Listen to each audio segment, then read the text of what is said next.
and start saving today. Live from Augusta, breaking news. First at 4, Richmond County Sheriff Eugene Brantley is holding a news conference after he says a suspect pulled a gun on deputies and a deputy opened fire. It just got underway. Let's listen in. There will be a mugshot available, but at this time, there is none available. The investigation is still ongoing. The shooting is being reviewed by Columbia County Sheriff's Office Regional Use of Force team, which is standard protocol for these incidents. And a copy of the incident will be provided to each one of you all via email from our personnel information officer who will get that to you if you request it. We would also like to take a moment to thank Columbia County Sheriff's Office and Sheriff Wrdw for their continued partnership and support during these incidents that we have in our community. This remains an active and ongoing investigation. As I stated earlier, and additional information will be released as soon as it becomes available. At this time, I will take a few questions that I can't answer. We are continuing to monitor the situation, but want to give you a little bit of perspective on what happened. The shooting happened on Peach Orchard Road around 11:30 last night. Deputies originally went there for a domestic situation. It escalated when deputies say the suspect pointed a gun at them. And again, a deputy shot that suspect. The suspect was sent to the hospital. At this moment, there's no word on a condition. But the sheriff may have just updated us on that before we were able to listen in. We are hoping to learn more about that condition. We do know that that suspect is still in the hospital. We do have your Ethan Hunter there monitoring and asking questions. The suspect's name is Jeff Olson, 23 years old, just getting that information to me now. But again, this is happening live. The sheriff taking questions now. Again, your Ethan Hunter is there. We will give you the latest coming up as soon as we can, but we will continue to let Ethan monitor this situation. This marks, by the way, the second shooting incident involving Richmond County deputies this year. In late January, deputies shot a man on Telfair Street after investigators say he shot at them first. At last check, that man was expected to be okay. To weather now, as we give you a live look over downtown Augusta. Emily, it's been a pretty windy day out there. Yeah, it has been breezy for us, but thankfully a really nice afternoon. We have seen a little bit more cloud cover than what we saw yesterday and even Monday, but that's not stopping our temperatures from reaching the low 70s for us. We're at 74 right now at Bushfield, but it is breezy out there. Looking at Aiken, they're seeing winds around 15 miles per hour, and that trend's going to continue over the next couple of hours and even into the overnight. So expect breezy conditions, but we are staying on the warmer side of things, still in the 60s at 11 p.m. I'll have a look at what you can expect for your Thursday, and we'll talk about some rain chances coming up. All right, thanks for that, Emily. New businesses are heading to South Augusta. Several retailers, including a Five Below store, are proposed for the former Sitel building in Colony Plaza. The move aims to bring new life and shopping options to that area. Your Audrey Dickerver spoke with businesses nearby who say they're excited for this new development. That's right. I spoke to businesses and many shoppers in general in the area today. Many feel the area is too empty and are excited about possible growth. Right now, you see many empty storefronts. Other business owners say it has been sad seeing some of the places closed down. But now there's signs up giving a glimpse of hope. The mayor says there's some great things happening in the area. Many of the local businesses told me this could help bring more people through their doors, potentially creating new regulars. While shoppers say they are excited to not have to drive as far if more shopping is available nearby. I actually feel pretty great, actually seeing is how, it looks so empty and so dead. So growth coming to our plaza not only helps our community, but it also helps us, put our name out there as far as, there's a daycare here. So if you need services for your child, then, here we are. And coming up all new on News 12 at 6 o'clock, we'll hear from more people and businesses in the plaza about what they hope to see in South Augusta overall. Some new life coming to a place that sure looks like it needs it. Thanks for that, Audrey. An unprecedented testimony for face. We'll keep following this trial for you. 8 skiers confirmed dead after a devastating avalanche near Lake Tahoe. We'll have the latest on the search and recovery efforts coming up next. And looking at your Thursday forecast, we can expect another foggy start to the day, but your afternoon warming up into the upper 70s. I'll have a look at when we'll have those winter-like temperatures returning coming up. Time Temp, sponsored by Riverside Heating and Air. Getting glasses soon? Authorities say 8 skiers have been found dead following an avalanche near California's Lake Tahoe. Esteban Reynoso has the latest on the search from Nevada City, California. Authorities searching for missing skiers following an avalanche in California made a grim announcement Wednesday. 8 of the 9 additional skiers have been located deceased.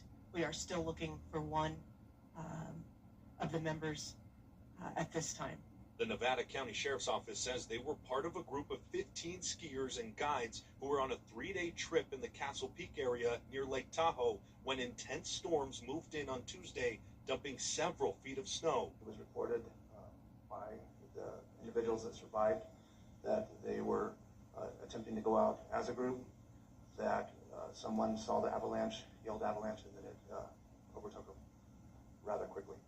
Authorities say 6 members of the group were rescued overnight and sustained varying injuries.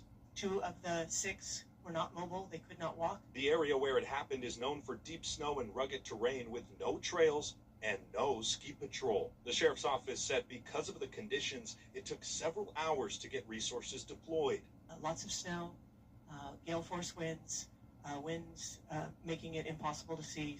The Nevada County Sheriff says it still has to recover the victims, but the snow conditions are making the process difficult. Esteban Reynoso, CBS News, Nevada City, California. 2 of the skiers who were rescued overnight were hospitalized for treatment. One was released. The other is expected to be released by the end of the day. Emily? Well, we are seeing breezy conditions this afternoon. We're actually under a lake wind advisory until 7 p.m. That's for the potential of wind gusts 25 to even 30 miles per hour throughout the rest of the day today. And that's really going to be the story tomorrow as well. Look at wind gusts for your Thursday, 20 to 25 miles per hour. Wouldn't be surprised, though, if we do see a 30 mile per hour wind gust throughout the afternoon. So just know it is going to be breezy for the rest of the week. But thankfully looking mostly dry tomorrow. We could still see an isolated shower, but that main batch of rain is going to hold off until Friday. But Saturday is when we can expect to see the heaviest of rainfall and even a couple of thunderstorms likely for the start of our weekend, drying off and cooling off for the end of our weekend into the start of next week. But here's what we're looking at tomorrow. Again, this is those isolated shower chances for us. Really nothing widespread, but still something to mention for your Thursday. Now, Friday, starting off the day cloudy. We'll see some showers and even a couple of thunderstorms around midday, but things are looking a little bit better as we go throughout our evening. Maybe a few lingering showers into our dinner time. Once we get into Saturday, though, as of right now, looking like showers could start before sunrise, and we'll continue on into our afternoon. I think this is going to be our better chance of seeing some thunderstorms, though, as we go throughout our Saturday and even into Saturday evening. So, again, conditions are looking a little bit stormy for us, but also breezy. Again, don't forget that Friday wind gust could get up to 30 miles per hour at times, and that's going to be with those showers and maybe even thunderstorms moving through. So we have breezy conditions over the next couple of days. Rainy conditions will appear for our area Friday and again Saturday. But check out that cool down. Friday 79, Monday 52. Drastic temperature change for us coming up this weekend. All right. Thanks for the warning, Emily. A potential lead in the disappearance of Nancy Guthrie Falls. From bundled up raccoons to doe-eyed deer, how one wildlife rescue in South Carolina is helping give animals a second chance. First Alert Radar. Powered. We were in the process of a new construction and we needed doable floors, and that's what led us to A&D. We love that they were a locally family-owned business and they have a friendly and knowledgeable staff. A&D has a beautiful showroom with a lot of options to choose from. We ended up with the Mannington Wheat. It makes their home very inviting. They did a phenomenal job throughout the whole process. We would highly recommend A&D to anyone looking for new flooring. A&D Carpets and Hardwoods. Come see us today. It's an amazing feeling when you follow your heart's true calling. That calling might sound like a chittering raccoon, a howling wolf, or even a chirping otter. Lauren Korn takes us to an animal rescue in Georgetown, South Carolina, where things are pretty wild. Rennie eats her occasional Pop-Tart. From bundled-up raccoons and doe-eyed deer to the sharp-eyed hybrid wolves. This menagerie of animals make up the Wild Things Freedom Center. There's no money in it, but it's fun, and I love the animals. You can taste it. Jeanette Willette and her husband Dale run the wildlife rehab and sanctuary. Animals are easier to like than people. A passion that stems from Jeanette's childhood. We are walking towards the wolves. I've had animals my whole life. I grew up in New Hampshire. I raised 2 white geese from hatchlings. Had horses, went horseback riding, had a goat. Everybody's favorite snack out here is peanuts. The couple bought the property in 2017, dedicating 3 acres of land to feed, house, nurse, and nurture the animals back to health. We have deer, donkey, horses, mini horses, a pony, pigs, goats, raccoons, fox, and every now and then we'll have otters. Otters are a blast to raise.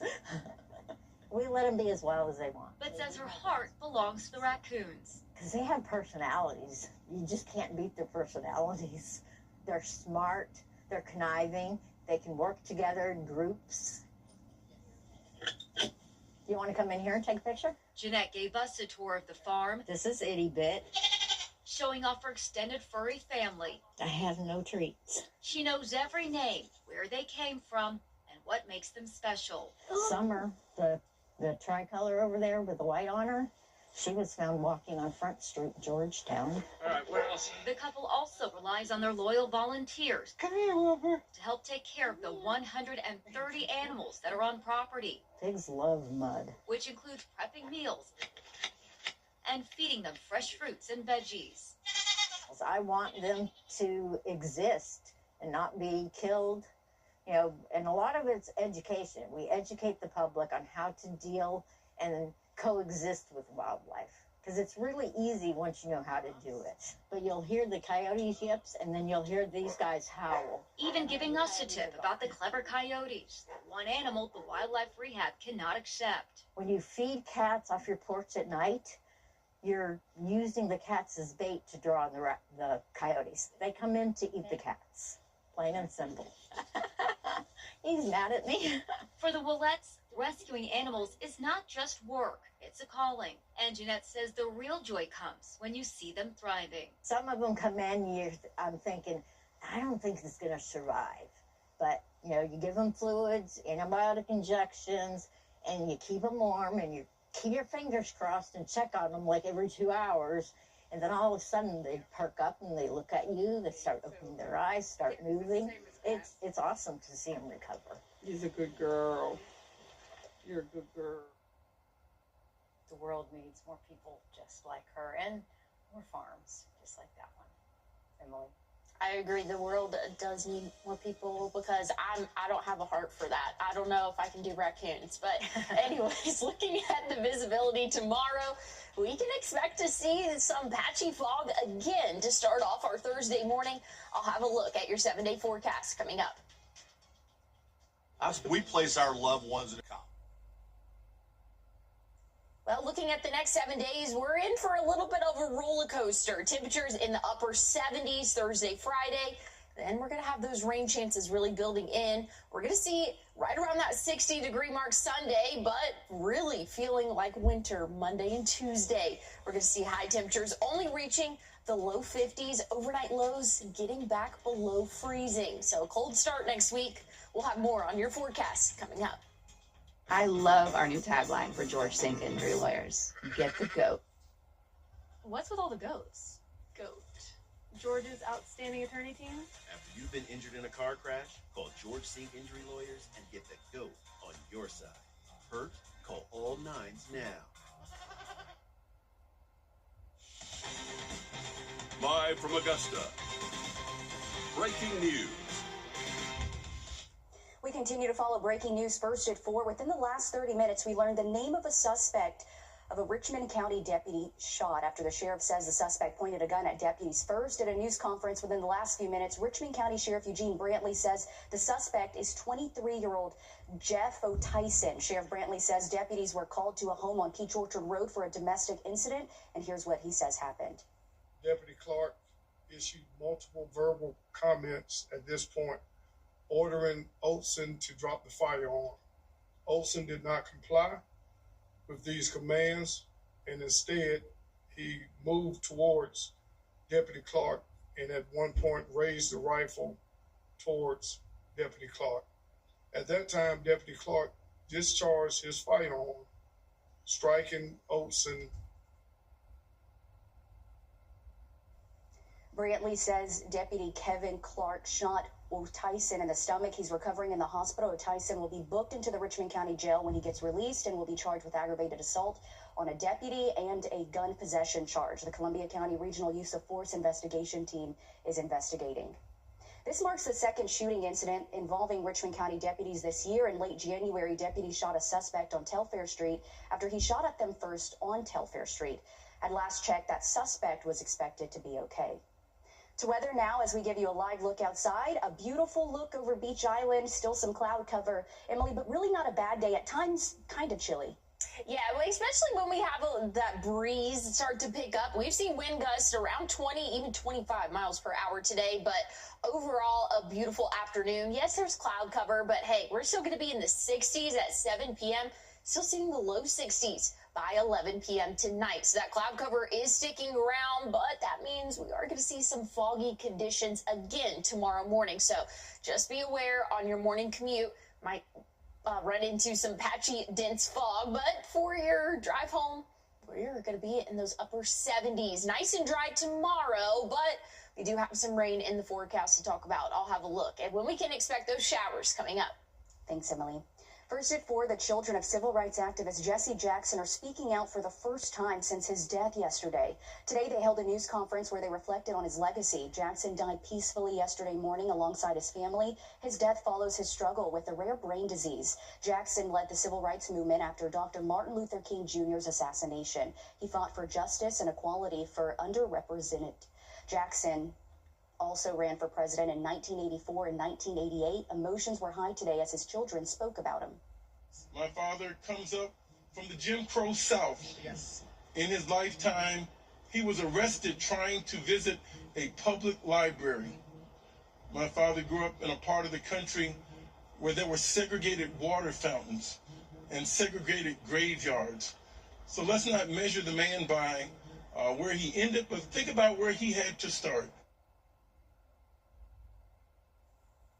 His children say a service will be held sometime next week. Jackson is expected to lie in state at the Rainbow Push Coalition headquarters in Chicago, grieving Jesse Jackson's death. Decades ago, he brought his activism to Augusta on several occasions, visits that are still being remembered today. Your city government reporter Cindy Hood spoke with local leaders and community voices about what his activism meant to them. Well, each time Reverend Jesse Jackson visited Augusta, he brought the energy of a national movement into local rooms. Some people tell me those visits carried weight, and for others, left lasting impressions. Everyone I've spoken to the last 2 days who had the chance to meet him did not pass up the opportunity for a photo. You're looking at a photo of the Reverend Jackson with Minnesota Facts with iHeartMedia in Augusta, and he says he first crossed paths with Jackson alongside the godfather of soul, James Brown, during one of Jackson's stops in the city. Years later, Fats says he would meet him again during a visit downtown, a reminder that the fight Jackson carried nationally reached Augusta too. It was an amazing feeling for me to be there and capture that emotion that I had. And I was really nervous, so I started asking questions about, things that he's doing within the community, Chicago. what can we do as an outlet locally. Here it is, Black History Month, and we lose him during the month of February. Wow. But his dream will continue. We're going to keep his legacy alive as long as I can, and paying special tributes to him on the air. And coming up on News 12 at 6 o'clock, another Augusta connection, a unique connection at that. We'll hear from a local restaurant that had the opportunity to serve Reverend Jesse Jackson during one of his visits to Augusta, and you'll hear from them what that moment meant to them. A lot of local connections here at home. Thanks, Sydney. And coming up here shortly, we're going to hear from a member of the Greenville 8, a group that Jackson was also part of. She'll share how the group helped desegregate the city's library system. Georgia lawmakers are working to make sure you don't foot the bill for data centers. They passed new legislation. Georgia lawmakers are working to make sure you don't foot the bill for data centers. They passed new legislation in the state house. House Bill 1063 would require power companies to protect residential and retail electricity customers from costs associated with data centers. This is a map of proposed data centers in our area. The legislation passed the House today and now goes to the state Senate for consideration. It's just one of many bills targeting data centers, including measures that could end tax breaks for the facilities and place a year-long pause on the construction of new data centers in Georgia. Well, it's day 5 of the partial government shutdown, and both DHS spokesperson Tricia McLaughlin, who issued this statement and has been a forceful defender of President Trump's immigration. New first at 4, a man is dead after a single car crash in Harlem. The Columbia County coroner says his name is Michael McNair, 62 years old, from Deering. It happened yesterday on Wrightsboro Road and Rabbit Run Road. McNair was pronounced dead at the hospital. It's unclear how the crash happened. Sometimes the best stories are the ones told in our own words, and tonight we're introducing you to a photographer who's really tapping into that. He's traveling all across the South, photographing people and asking them to share their own stories in their own handwriting. He even made a stop right here in downtown Augusta. News 12 photojournalist Andrew Chalker has more. So you're going to be like right in this area here, okay? I'm going to focus, get the camera focused, okay? And then we'll take it from there. So I go around the country. I take portraits of people and ask them to write a little bit about what makes them who they are. Okay, your eye is nice and bright right at this lens here, okay? The thing that I like about handwriting is that I treat it as an element of the artistic expression, and it lets the person contribute to the art, because I view handwriting as art, and it's posted right next to their photograph, and everybody's handwriting is irreproducible. It's like a thumbprint. If you could, I want you to start with the truth about yourself and then just expound on that just a little bit. If these books survive 100 or 200 years, they will be priceless, because it's an artifact from people that are living today and their handwritten stories. So I feel partly like a photographer and partly like a historian.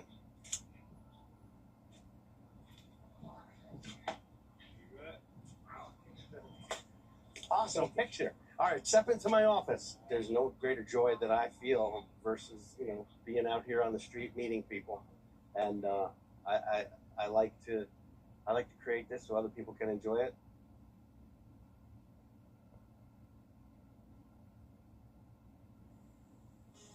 That is so neat. Love that he's in our area doing that.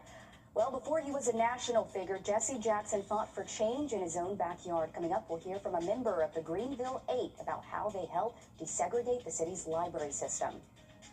And looking at your Thursday forecast, we're still going to keep the cloud cover around, but warming up into the upper 70s. I'll have a look at what we can expect for the rest of the week and your next week forecast coming up.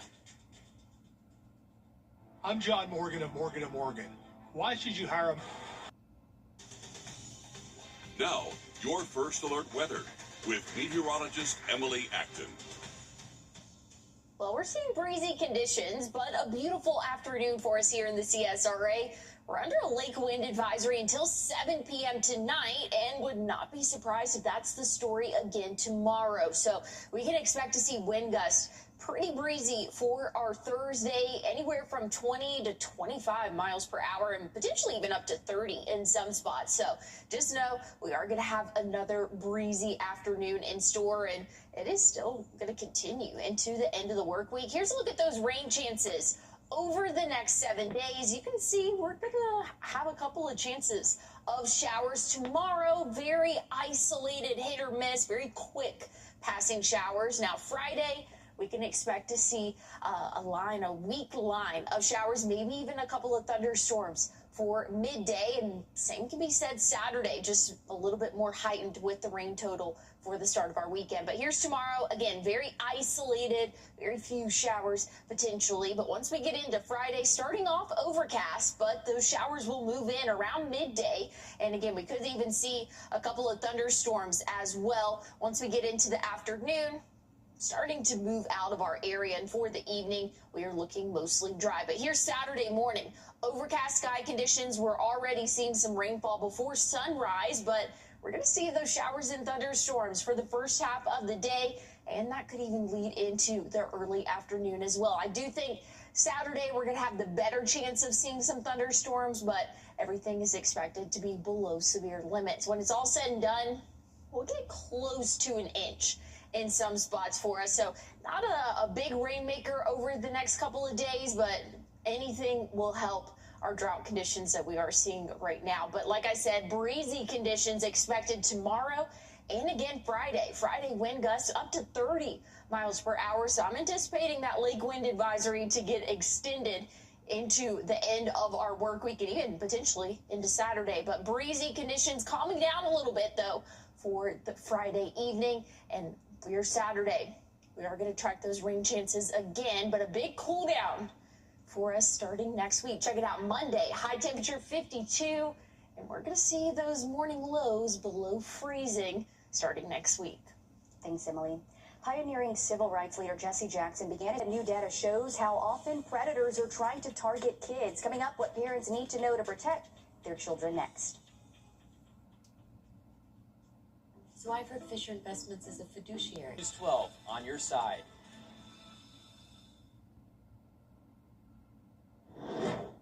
A safety alert for parents. Protecting children online is a big part of the internet safety, and new data shining a light on how often predators are trying to contact children online. And this Watching Your Wallet consumer investigator, Chris Jackman, spoke with lawmakers and advocates about what the new numbers show and practical steps parents can take. I don't think there's a more heinous crime than the sex trafficking of children.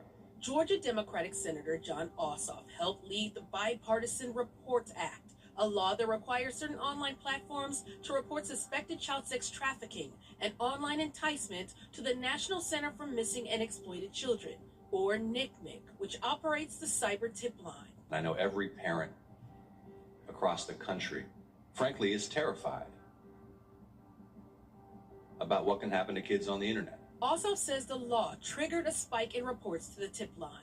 By requiring tech companies to report evidence of child trafficking has resulted in a nearly 1,000% increase in reports to the tip line of evidence of child sex trafficking. That empowers law enforcement to go after those who would traffic children.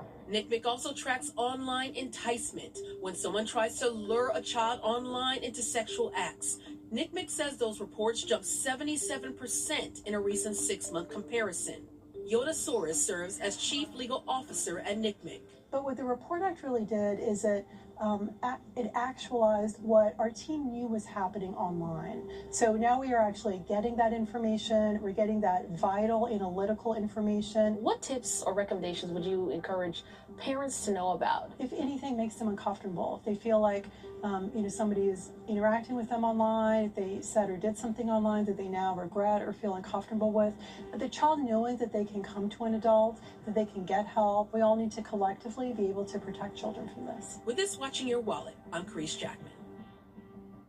Lawmakers have also moved a separate measure aimed at improving how the federal government coordinates anti-trafficking work, including between the Department of Justice and HHS. To make a cyber tip line report, you can go through NCMEC's website.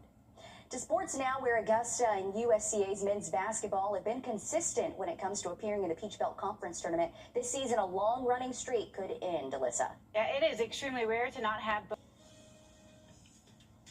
We can expect to see foggy conditions again for the start of your Thursday morning. I'll have a look, though, at when we can expect the cloud cover to clear out coming up. Thanks for watching News 12. Bert Jones has been taking Georgians for a ride, using his office to